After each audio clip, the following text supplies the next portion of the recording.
ಶುಭಂ ಬ್ರೂಯ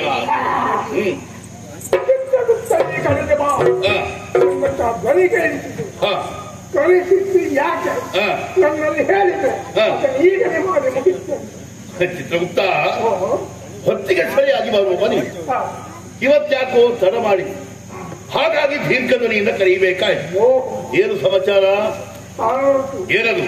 ಇಂದಿನ ದಿನ ಅದೆಷ್ಟೋ ಪ್ರೇತಾತ್ಮಗಳು ಬಂದಿದ್ದಾರೆ.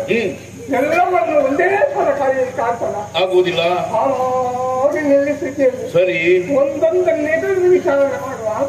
ಹೌದಾ? ಹಾಗಾದ್ರೆ ಪ್ರಾರಂಭಿಸುವುದಲ್ವಾ? ಸರಿ, ನೋಡು.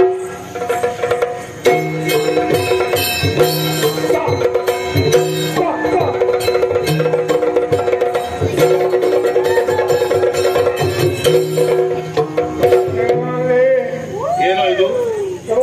ಏನು? ಇದೊಂದು ಪ್ರೇತಾತ್ಮ. ಪ್ರೇತಾತ್ಮ ನನಗೂ ಗೊತ್ತಾಗ್ತದೆ. ಏನು ವಿಷಯ? ಏನಂತೆ? ಇವರದ್ದು ಕಥೆಯೇ ಬಹಳ ವಿಚಿತ್ರ. ಇವರಂತ ಕಥೆಯ? ಏನದು? ತಂದೆ ತಾಯಿಯರಿಗೆ ಒಬ್ಬ ಮಗನಾಗಿ ಹುಟ್ಟಿದ. ಒಳ್ಳೇದಲ್ವಾ? ಒಳ್ಳೆ ರೀತಿಯಲ್ಲಿ ಬೆಳೆಸಿ 2-3 ಮಕ್ಕಳಾದ್ರೆ ಸಾಕುವುದು ಕಷ್ಟ. ಏನು ಸಾಕಿದ್ರು, ಬೆಳೆಸಿದ್ರು, ವಿದ್ಯಾರ್ಥಿಗಳನ್ನಾಗಿ ಮಾಡಬೇಕು ಅಂತ ಗುರು ಮಠಕ್ಕೆ ಕಳಿಸಿದ್ರು. ಒಳ್ಳೆ ಕೆಲಸವನ್ನೇ ಮಾಡಿದ್ದಾರಲ್ವಯ್ಯ.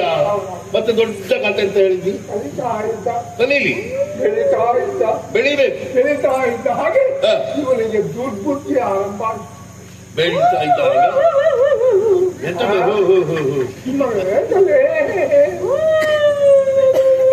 ಘಟ್ಟದಲ್ಲಿ ನರಿ ಕೂಗಿದಾಗೆ ಮೂಗಿನವರೆಗೆ ಸೆಂಟ ಕುಡಿಯೋದಕ್ಕೆ ಆರಂಭ ಮಾಡಿದ. ಹೌದೇನಾ?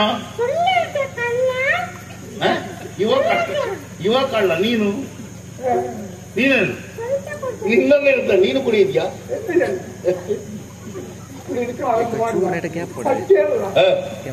ಹೆಣ್ಣು ಮಕ್ಕಳ ಚಟ, ಪ್ರಾಯದ ದೋಷ ಇರ್ಲಿ.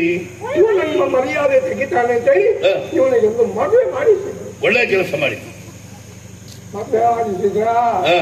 ಹೆಂಡತಿಯ ಮಾತನ್ನು ಕೇಳಿ ತಾಯಿಗೆ ಮೆಚ್ಚಿದ. ಹೌದೇ?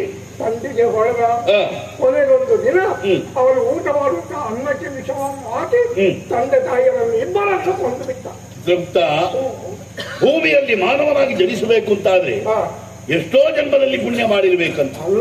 ಅದರ ಫಲದಿಂದಾಗಿ ಮಾನವ ಜನ್ಮವನ್ನು ಕಳೆಯುವುದಕ್ಕೆ ಸಾಧ್ಯ.